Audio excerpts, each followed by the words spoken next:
Greetings, comic book fans, and welcome back to the Dude Cave. I'm Jason. It is the 7th of August 2017 at time of recording, and you are watching Comic Book Overload. Every week, I go out and spend far too much money on comics. I read those comics. I then have an overload of opinions on my brain, and this is where I come to download the overload, as I shared you the opinions on some of the books that I've read this week. So, I think this week we're going to go straight into it. Nothing I've really got to say.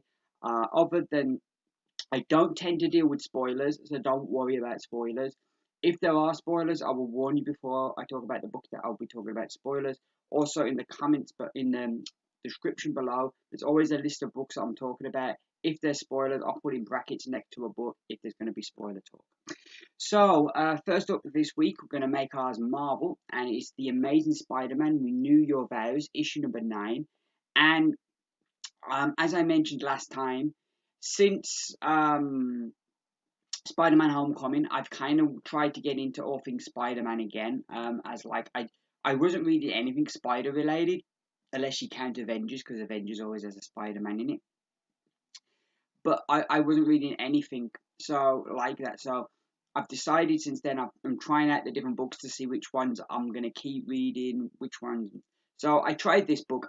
Going into it, I didn't really know nothing about it because I'd seen the book, but I thought it was some kind of event, Renew Your Vows. Looking more into it, this was a series they did during Secret Wars, where they did like different books from different realities.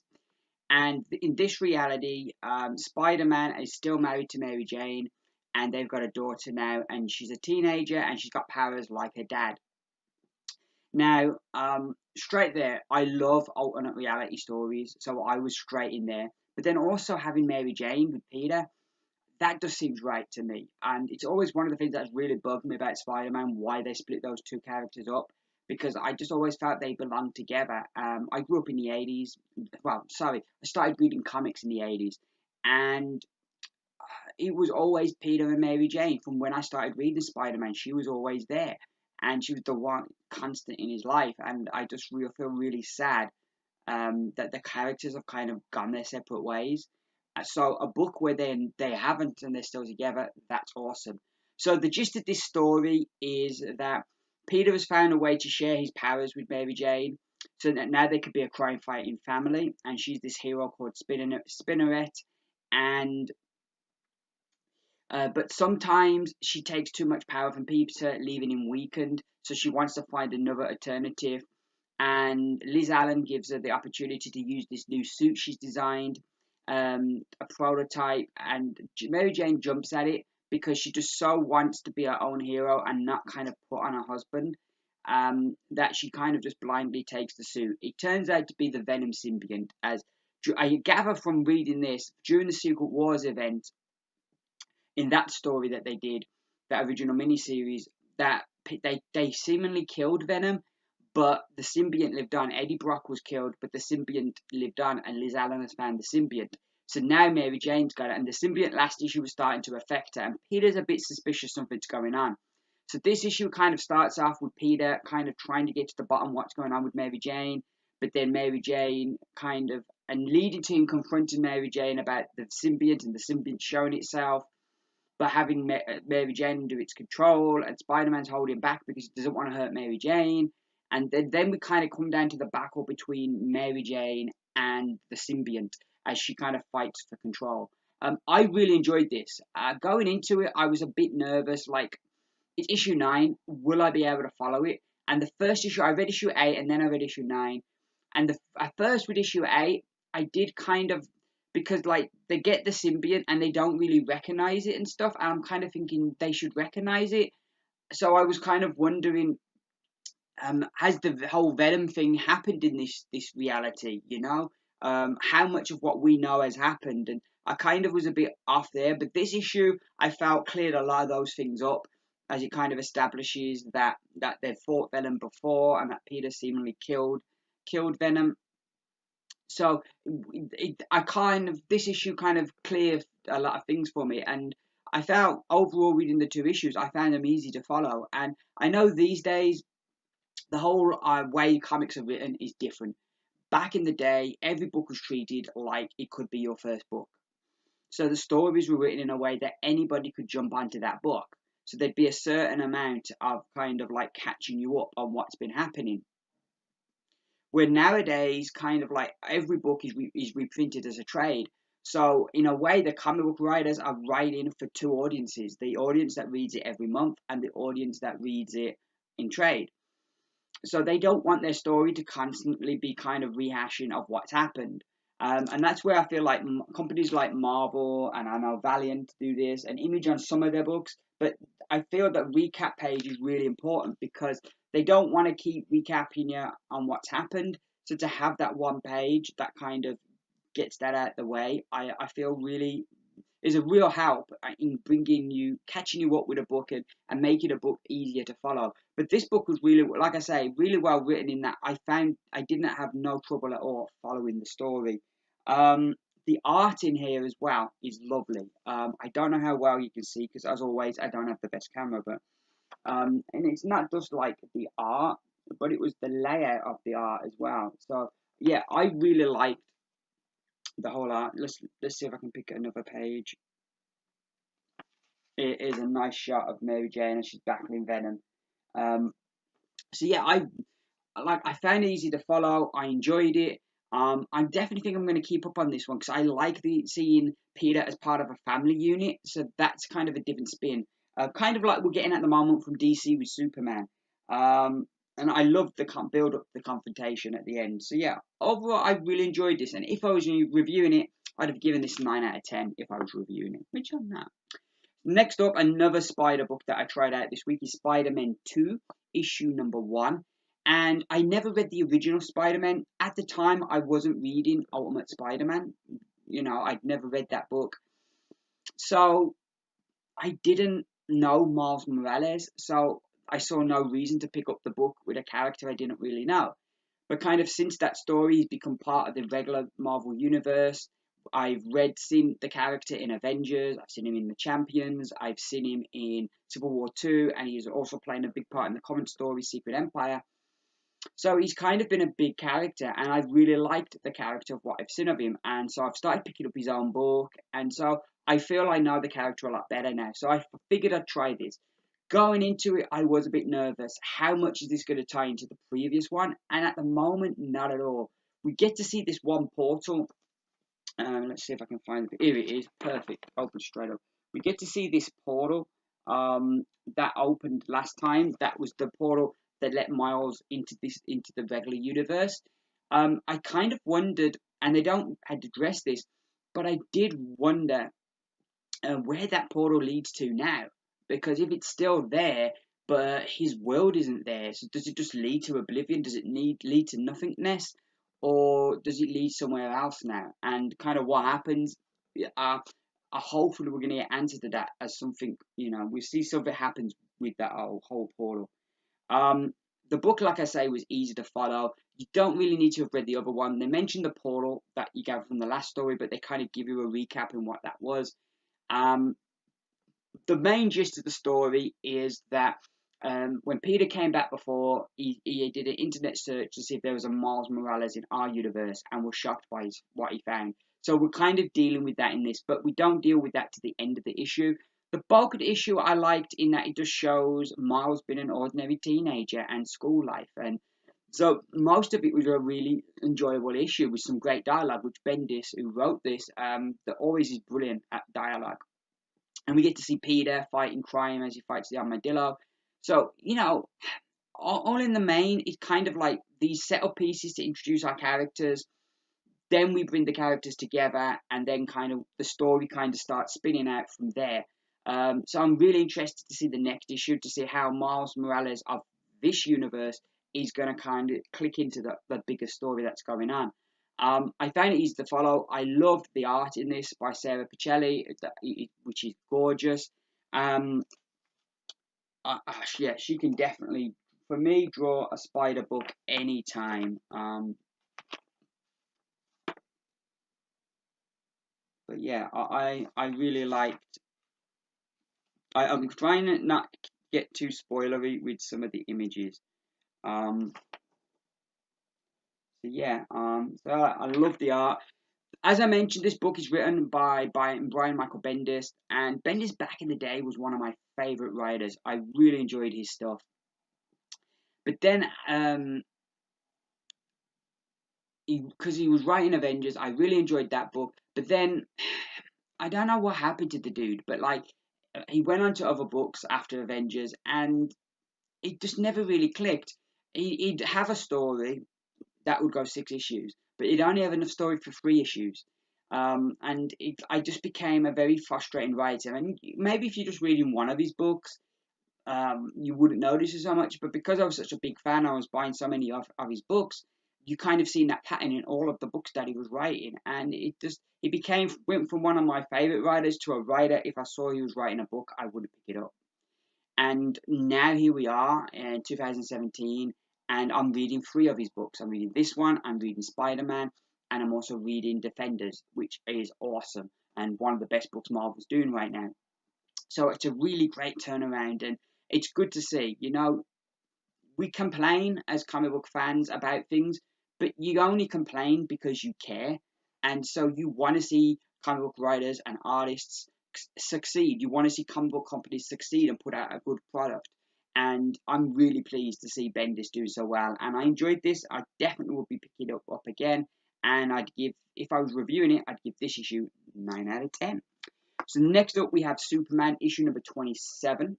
And this issue sees, after all the events of the previous issues, Superman is pretty tired, so Lois decides that they're going on a family holiday, and they hire like a camper van, and they're going to go driving on this like special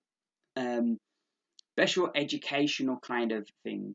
And so I liked that. I liked the kind of that, like, yeah, they're like superheroes, but they're still a family, and so like they need that downtime and family time. And I liked that. That was a part of the book I really enjoyed. But it goes downhill from there. So they head to these different places. They first head to this cemetery where this woman's buried who was a who pretended to be a man during the American Civil War, and so like Lois is talking about how she was a hero, and how we should instead of glorifying drug dealers and criminals, that we should be kind of celebrating people like her, which is a spot on comment. We then have a bit with a car, and it's got a license plate with all these different religion symbols on it, and kind of like to kind of say that people should coexist, peacefully. And like Lois talks about how it's in the Constitution, the freedom of religion, and it's part of the First Amendment. And then kind of like from there they go to different places, and each place there's a different message or a different thing. And I like books that make me think. It's nice to have a variety, I think, but it's nice sometimes to have a book with a message, or a book that makes you think when you put it down. That's good.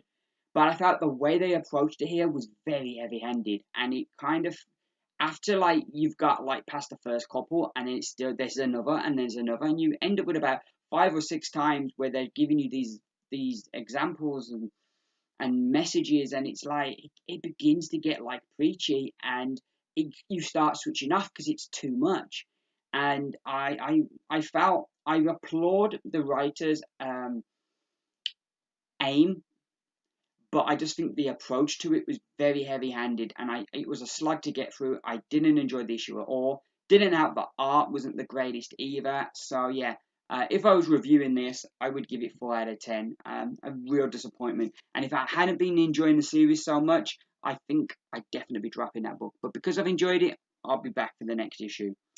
So next up we have Extremity, issue number 6, and this is a big game changer for the issue. I hate that term, game changer, because so often you'll see people say, oh, this episode or this issue is a game changer, and then it isn't, and you're like, wow, that's a bit crap, ain't it?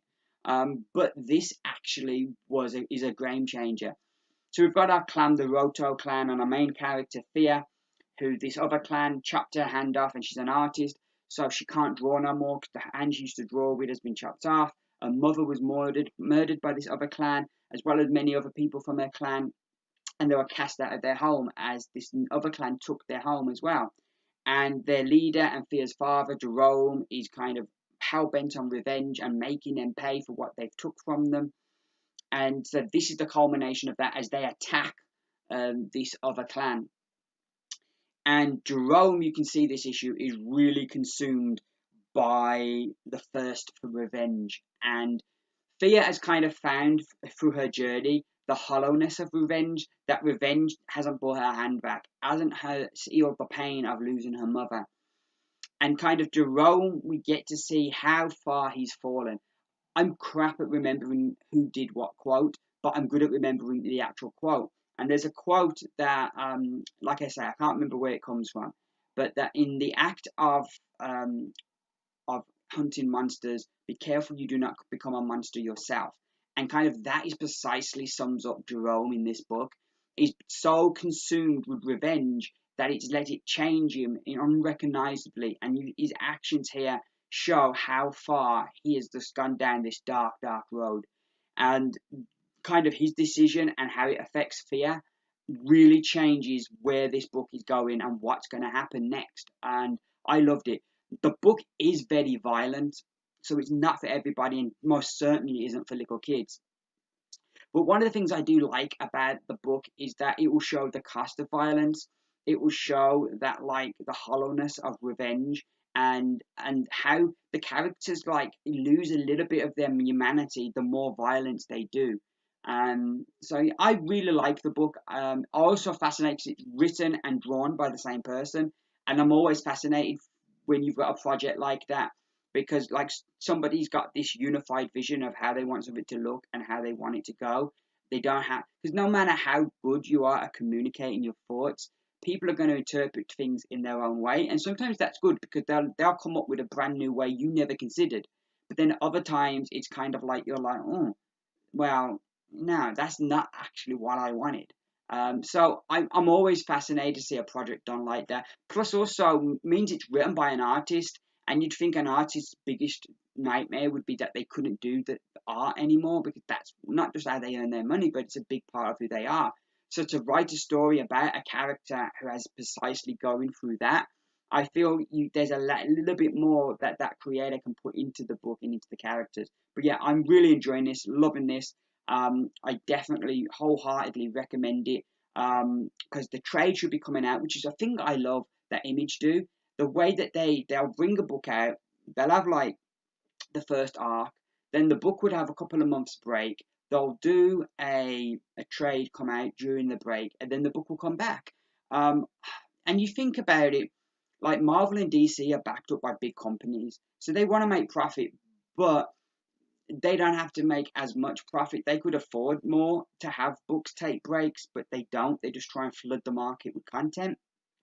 Where Image, who you would imagine being a smaller company, would really be financially, would really like to have comics coming out every month. But they don't. They have the books stick to their release schedule of one issue a month, and then they have a break, and then they come and release the trade and come back. I just think it's a really great way to do business. Plus, the way that they'll have a lot of first issues will have double the pages but the same price. I just think Image, to me, always seem a much more fan-friendly company than Marvel and DC, who always seem to be not care so much about the fans. They just care about our money. And I'm always puzzled why Marvel and DC don't go for the strategy that Image have got, instead of just flooding the market with content. I just think sometimes, you can put too much product out there and it kind of turns people away. Where if you had a little bit less, maybe you'd bring a few more and it would increase. But they don't think about that. They just think about selling as many comics as they can. But yeah, fantastic issue. If I was reviewing it, 10 out of 10. Wholeheartedly enjoyed that. So next up we have Green Arrow, issue number 28. And this issue sees Green Arrow go to Metropolis, where he teams up with Superman and Lex Luthor. I've really been enjoying this current story arc, seeing Green Arrow team up with different heroes and kind of go out into the bigger world, and how they've kind of tied it into the whole Ninth Circle kind of story arc that's going on. I think it's been really good. It is a bit obvious at the end that his next destination is going to be Gotham, so obviously he's going to run into Batman. But you knew that was going to come eventually. But I enjoyed this. I thought this was my favourite of this current arc. I really enjoyed this. The other thing about it is the artist, one Ferreira is back. He does the art and the colour, and it is just gorgeous. I'm trying to find some good pictures here. Here's a really good one there of Superman saving the day. I would, as much as I don't want to see Ferreira leave this book, if he ever does, please, please, please let him draw a Superman book, because his art is just fantastic. So yeah, art wise, brilliant. Story, just totally enjoyed this, and I'm really enjoying seeing Green Arrow get out there and be a bigger part. And also, I loved how the whole structure of the story, like Luthor, like, oh yeah, they can't attack me, and Green Arrow's like, no, they'll go for your weakness. I've got no weakness, and it's like it's the people that work for him, and kind of he gets a bigger appreciation for him at the end of the story. So I like this. This was a lot of fun. I'm really enjoying what they're doing right now. And if I was reviewing it, I'd definitely another book I'd give 10 out of 10. So next up, we've got a book that I have no clue what to call. I don't know if it's called Generations the Strongest. I don't know if it's called Generations Banner Hulk and Totally Awesome Hulk. I don't know what to call this.